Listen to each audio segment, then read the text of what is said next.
വൻപയർ ഒരു കറി വെക്കാം.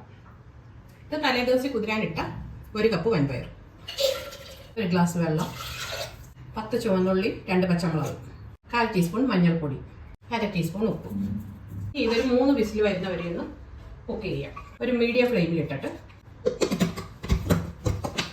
ഇനി തേങ്ങ അരച്ചെടുക്കാൻ വേണ്ടി ഇത് 1/2 കപ്പ് തേങ്ങ, 2 അല്ലി വെളുത്തുള്ളി, 1/4 ടീസ്പൂണിൻ്റെ പകുതി മഞ്ഞൾപ്പൊടി, 1/4 ടീസ്പൂൺ ജീരകം.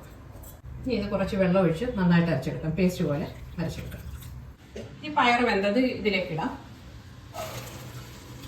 അതിലേക്ക് ഈ തേങ്ങ അരച്ചത് നന്നായിട്ട് ഇതൊന്ന് തിളക്കട്ടെ. നന്നായിട്ടൊന്ന് ചൂടായിട്ടുണ്ട്, ഒന്ന് ചെറുതായിട്ടൊന്ന് ഉടച്ചു കൊടുക്കാം.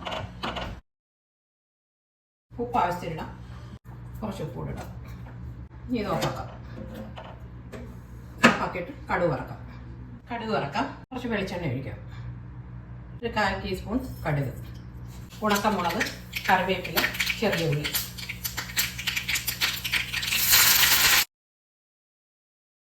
ഇനി ഇത് ഓഫാക്കാം. ഈ കടുക് വറുത്തത് ഇതിലേക്ക് ഇടാം. ഒന്ന് അടച്ചു വെക്കാം. ഇനി ഇതൊന്ന് എടുക്കാം.